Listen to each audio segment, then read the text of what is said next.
Greetings, this is Ty Brown with AthleticDirectorU, and I am joined today by Dr. Phil Esten. Phil is Vice President and Director of Athletics at University of St. Thomas, and also Coach Glenn Caruso. Coach Caruso is the head football coach there at St. Thomas. Greetings, gentlemen. Thanks for joining us. Happy to be here. Ty, thanks much.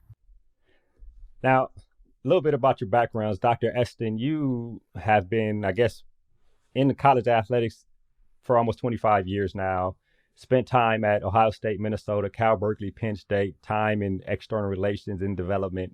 And you've been there at St. Thomas for just over 2 years. So you have a wealth of experience. So I'm happy to have you on. And of course, Coach Caruso, I think you've been at St. Thomas for 13 years now. I don't Correct. know how to gauge it as seasons or years with this whole pandemic thing, but I think it's around 13 years. Correct. In the coaching profession also for almost 25 years, with stops at South Dakota, McAllister, among others. So both you guys have a wealth of experience. Both have, of course, Phil, you are a graduate of St. Thomas, and then Coach Caruso, you've been there for a while and have taken it to the heights of success in terms of football. The reason why I have you on, both you guys on, because you guys made this tremendous jump made this tremendous jump from Division III athletics up to Division I athletics, which is major. I don't know if it's been done before, especially not in football. And I kind of want to talk to you guys about the ups and downs, the challenges, the celebrations, and what you've learned through the adventure of making that type of jump. I want to start with Coach Caruso, because when you talk about going from Division III to Division I, that is a major situation. I want to talk about the gravity of that, and I mean, just what are your thoughts coming from the football coach's perspective on something along those lines?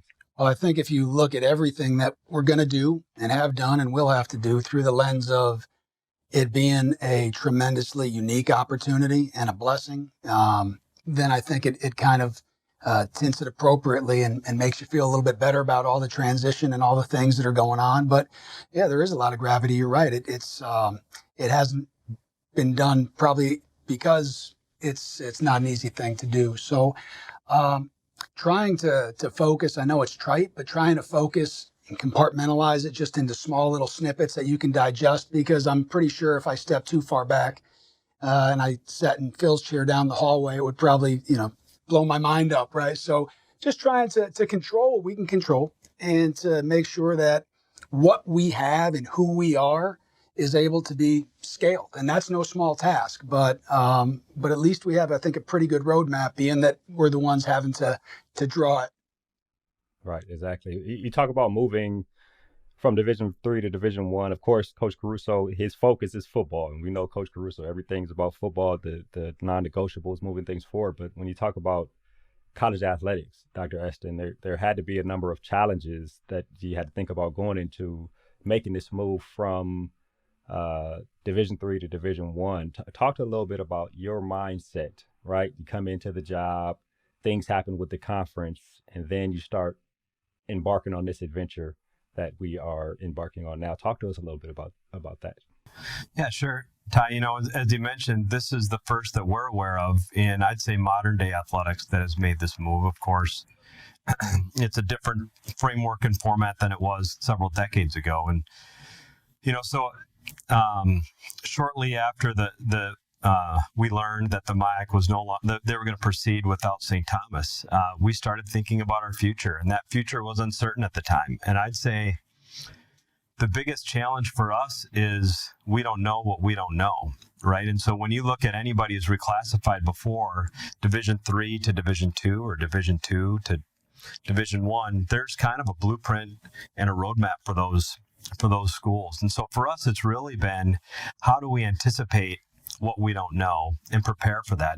There are going to be a lot of things along the way that we can plan for, and some are going to be more challenging than others. Some are going to be opportunities, some are going to be celebrations, and those are all the things that I feel good that we can plan for. But the unknowns are the things that kind of sneak up on you over time. And if there's any way to kind of peek around the corner and look into your crystal ball or whatever you want to say, those are, I think, are the biggest challenges that face us. as we begin this transition. And so fortunately, we have people who understand that this is going to be a journey, have a lot of people who care deeply about our success. Commissioner Duple has been fantastically supportive. He's the commissioner of the Summit League. The commissioners in the other conferences, Patty Viverito, Don Lucia, and Jen Flowers, that will be in, have been really, really supportive of our efforts. But I'd say the biggest challenge again, Ty, is really trying to predict the things that are unknowns as we start this transition.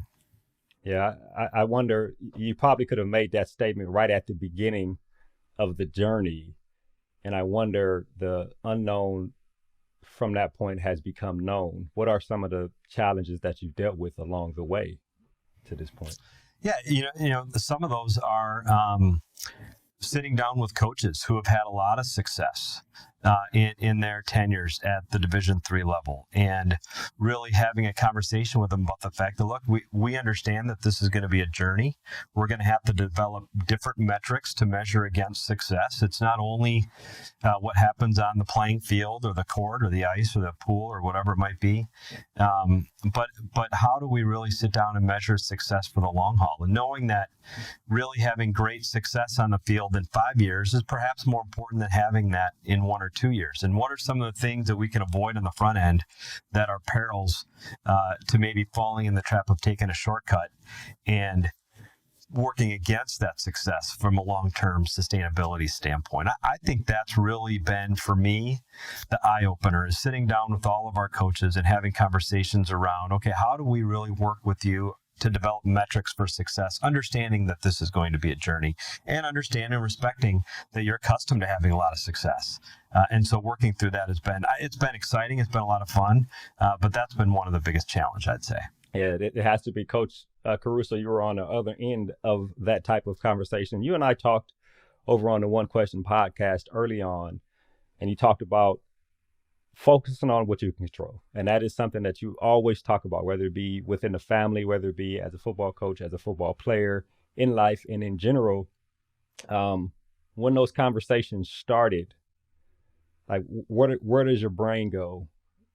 For somebody like you who is focused on what's not, good coaches focus on what's right in front of, good people actually focus on what's right in front of them, but also plan for the future at the same time, which is not easy to do.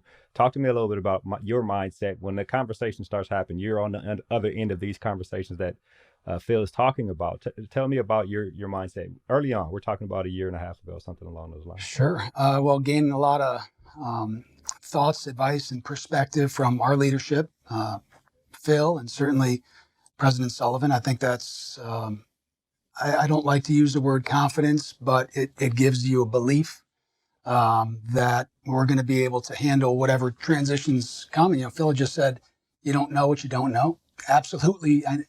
That's right on. And so as we don't know a lot of these things and we can't peek around the corner, I think being comfortable in a situation where we know transition is coming. I mean, take the COVID totally out of it. That's a whole different level of transition within itself. And feeling strong belief or comfort in the fact that whatever comes our way, we'll find a way. I mean, the entrepreneurial spirit of St. Thomas and the leadership of this school for a long time has always been to navigate different things and do it pretty well. It doesn't mean we won't have shortcomings. It doesn't mean we won't have stress points. But I do believe that what we've proven as a university and as an athletic department and hopefully as a football program is that we're going to be comfortable, or as comfortable as we can, in those transitions. And we've been fortunate, specifically on our staff, with not only having coaches mainly that understand and have coached at the Division I level, but also coaches that have been through many transitions and been able to see and learn. Like Phil said, maybe no one has this exact roadmap. Maybe we're drawing that one out a little bit, but our prior experiences at a North Dakota State or a University of South Dakota and being able to see those transitions are, I think, what give us the basis of being the best versions of St. Thomas we can be as we go through that world. Through that transition, I wonder, Coach, now coaches don't always like to talk about recruiting in a public venue, but I wonder about the recruiting for Division III and recruiting for Division I. Now, there are some fundamentals of recruiting that don't change, right? We're going to bring you in, give you an opportunity to be successful, give you an opportunity to get a degree, go out and change the world with the St. Thomas degree. But I wonder about the the difference, some of the aspects of recruiting and the thought processes behind recruiting that maybe you had to adjust a little bit because now you're recruiting for And I'll Division answer that. Now, there's really two things in there. I'll answer the latter, but I don't want to dismiss the former. I mean, we've been very fortunate that we have always prioritized the right type of person. They come from all over the place. They look different. A lot of differences, right? But they have some common threads. And in a transition from 3 to 1, to your point, those core principles are not going to change, right? We're still going to be St. Thomas. Our players are still going to be have very, very similar attitudes to the sport and to each other and to a larger community. But logistically, you're right. I mean, you just look at I got 2 NCAA manuals right down there, and the Division III one is about 131 pages, and the Division I manual is 362 pages, right? So there are definitely some differences that we're going to have to, once again, learn and navigate. But as long as we start from the very simple premise of we're looking for, like you said at the beginning, we're looking for someone who understands the role that they will play. And at the end of the day, we definitely want to be winning football games. We definitely want to be winning champions. We want to do all those things. I'm not going to pretend like we don't. However, there are so many other factors at play in terms of, in our program, being able to raise mentally tough young men to be great fathers, husbands, and leaders in their community. And that doesn't know the difference between any level. Thinking about recruiting, Dr. Esten, I mean, all the coaches in those conversations probably had conversations about recruiting and about all the aspects in those challenging conversations you mentioned when you were embarking on this journey. I wonder, in terms of your advice from a leadership role, without getting into minutia of budgets or anything, but just from a leadership role, when you were telling them this is what we're going to do and the questions they ask. Talk to me about how, and this is probably bigger than just this transition, even some of your past experiences, when you're dealing with challenging conversations, when you're dealing with coaches asking questions and they're asking from a place because they want their area of an organization to continue to be successful amongst any type of turmoil, transition, or anything. Talk to me about how you handle that type of conversation amongst your coaches and amongst your staff. Yeah, sure. Ty, I believe that culture protects against a lot of different things. And we've talked about that before. And Coach Caruso does that as well as anybody. He has built and developed a culture over time that protects against some things that might come up from time to time. And so, when you're taking a look from a recruiting standpoint, you're looking at talent and you're looking at character, among other things. There's a lot of different things you're looking at. But when you're looking at kind of the placement of talent and character, of course, everybody wants the student athlete or the employee that is highly talented and has the highest character. But sometimes one or two of them are compromised in some way, shape, or form. And if you've got a strong culture, you can work with kind of any combination of that. And so the conversations that we've largely had with coaches and staff and others, as whether it's making this transition or during this transition at this time, has been around how do we build a culture for sustainable success? And what are the key components to culture that makes something successful over time? It's not just immediate success. It's building that foundation so that you can have success year in and year out for many, many years to come. So, I think as we look through this, again, that's part of the metrics.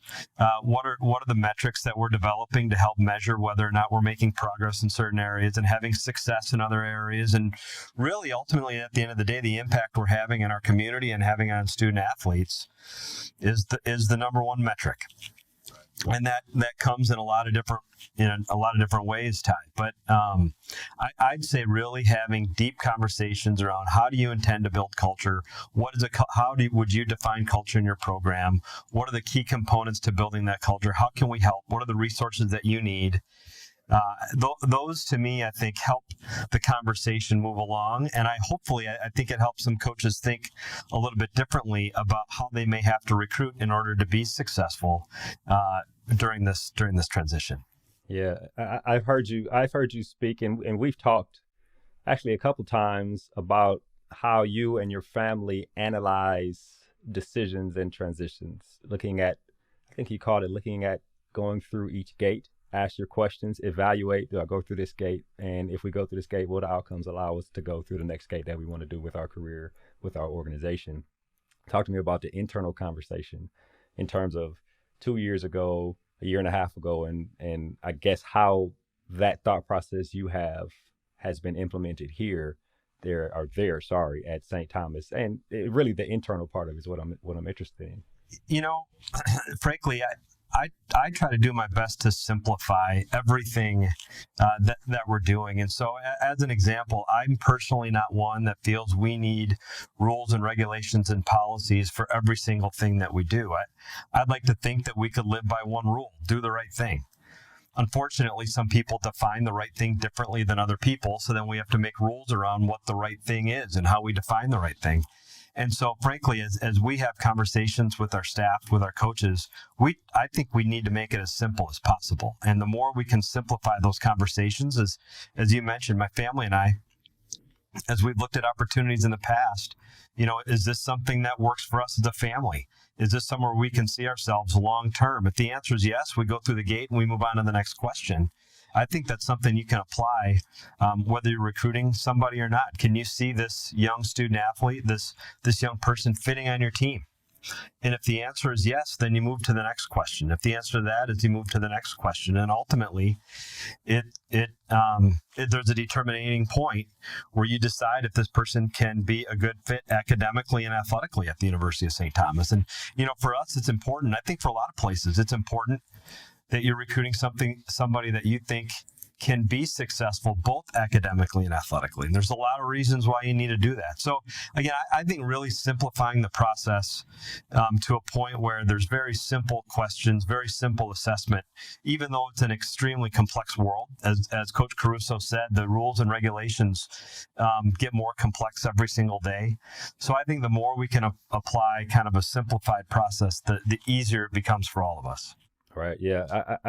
I appreciate that. I appreciate simplifying things. Coach Taft did a lot of that when I worked for him at the American Football Coaches Association.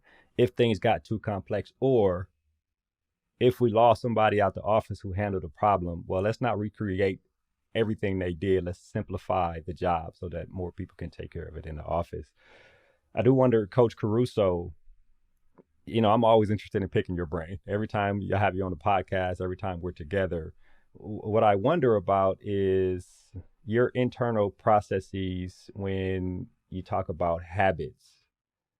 Coaches are creatures of habit, right? The only way I could recruit coaches to sign up for the AFCA that had never been a part of the AFCA was to go to where I knew they would be at the same time every year, right? Go to your coaching clinics and tell them about the AFCA until it made it a part of their habit. In terms of you, I wonder about the change in your... I know for a fact, and probably Dr. Esten has discovered this in the last 2 years, you don't change much in terms of habits, right?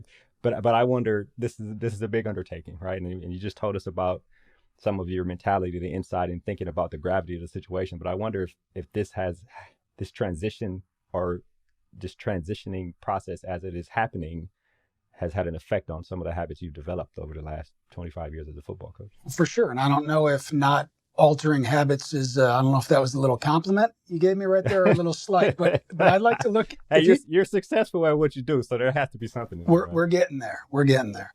I think if my habits or our program's habits might seem to be more consistent than maybe others, it probably goes back to what Phil just said, in that they're very simple in the core beliefs, right? They're not built out so that I can't adjust from them.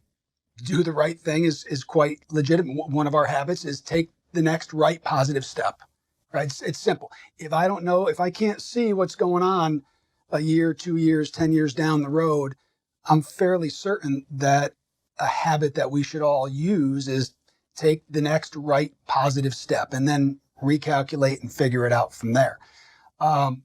But for sure, I mean, there are going to have to be some habits that change a little bit if you look at how that gets scaled out, right? So for instance, the habits of recruiting, the calendar, totally different as we transition, and we're going to have different habits in terms of the timing of the calendar, right? For instance, But the habits in how we expect as a staff to raise our young men, those habits aren't going to change. And those are the ones that in times like this, we need to even pare those down and be more consistent and intentional with what we want those to be. Because if I can't extrapolate X amount of days down the road, what's going to happen, I need to make sure that my direction today, my step today, our teaching today is moving in the right direction. And that habit's not going to change. Yeah, I wonder, this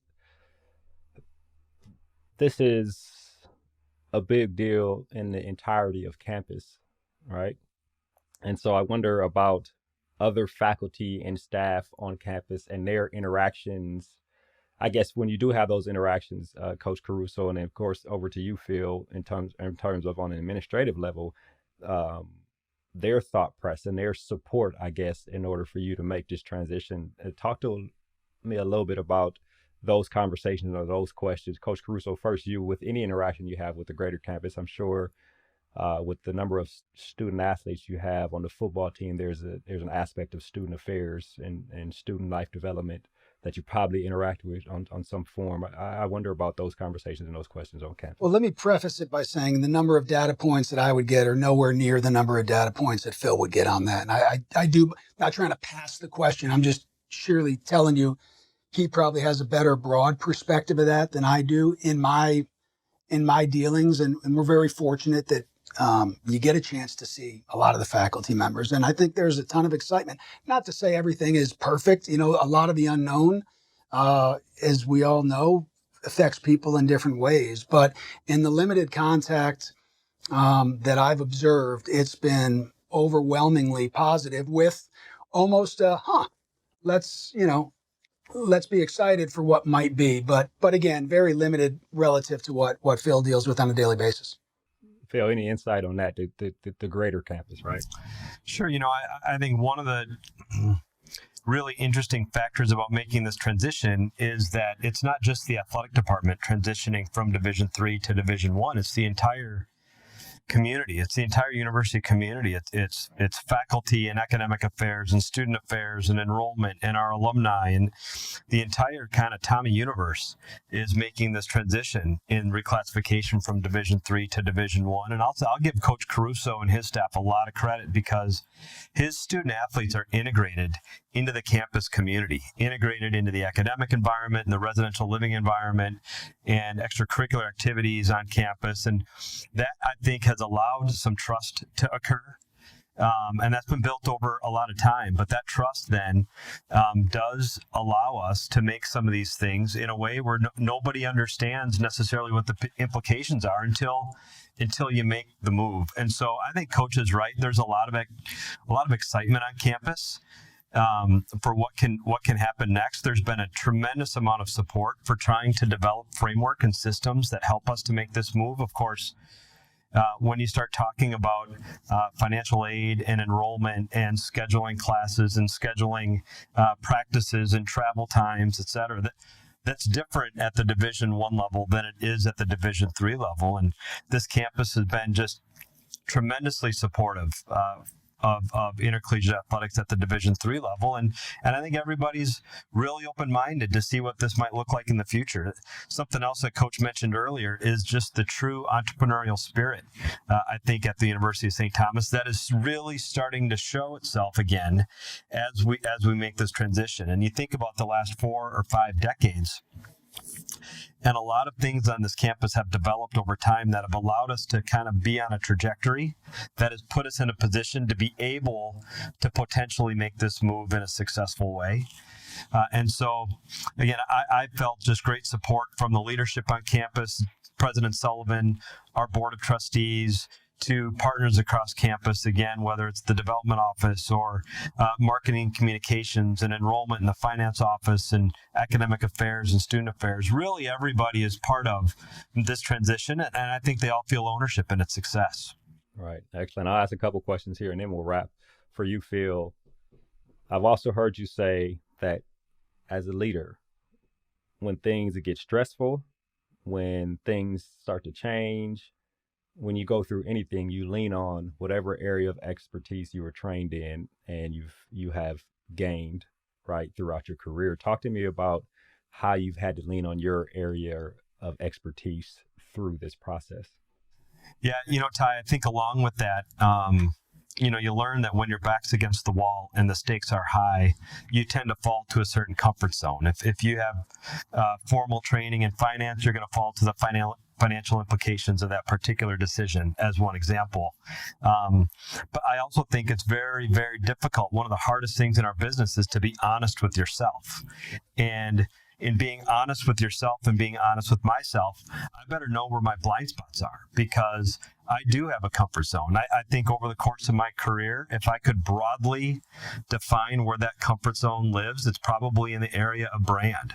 What are the implications on the reputation and the brand of the organization or the institution or the unit or whatever? And so when my back's against the wall, that's one of the things that I kind of fall to from a comfort perspective. But again, as long as you're honest with yourself and you understand that you have a comfort zone, can't be everything, and you surround yourself with people that are comfortable in other areas, then I think you've got a chance to make really good decisions. You can cover some of those blind spots. And so whether it's coaches that have expertise in other areas, or our leadership team that has a tremendous amount of expertise, I think in other areas that have been really important as we successfully navigate this transition, we've been able to put ourselves in a position to be successful or competitive or whatever it is you want to say in the future. And so I think a big part of knowing you've got a comfort zone is also knowing that with that you've got some blind spots, and to surround yourself with people that can help cover those blind spots.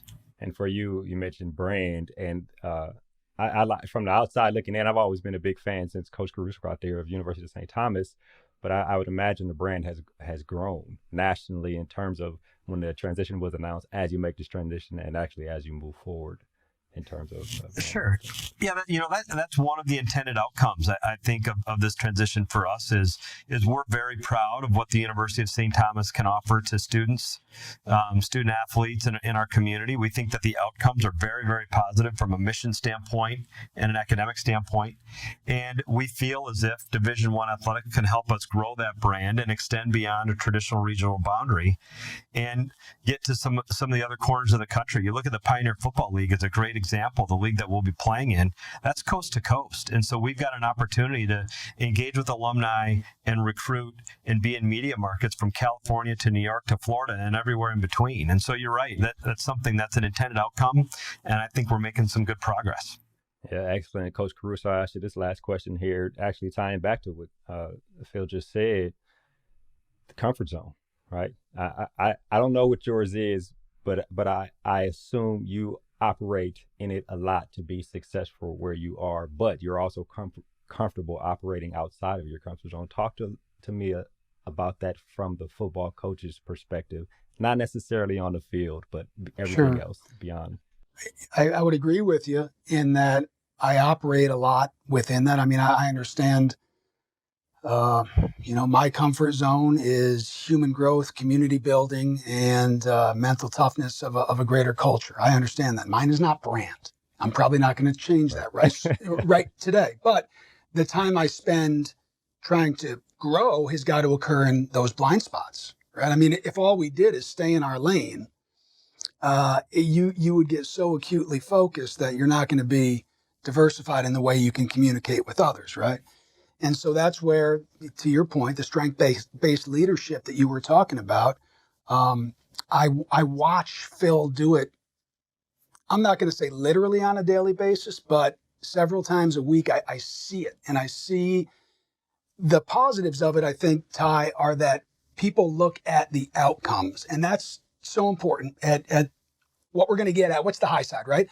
But let's also recognize that is we're talking about the blind spots. It's really about having a formidable wall and filling each other's blind spots in so that when we do slip up or when I do have to learn about something, I don't have to go outside or too far outside our network to do so, right? So when you see a leader like Phil, there's actually a lot of similarities. And you're right, we have talked a lot about leadership over the years. And I see a lot of similarities in what Phil has done and continues to do and what you're continuing to do. Do me this favor. I'm flipping it on its ear.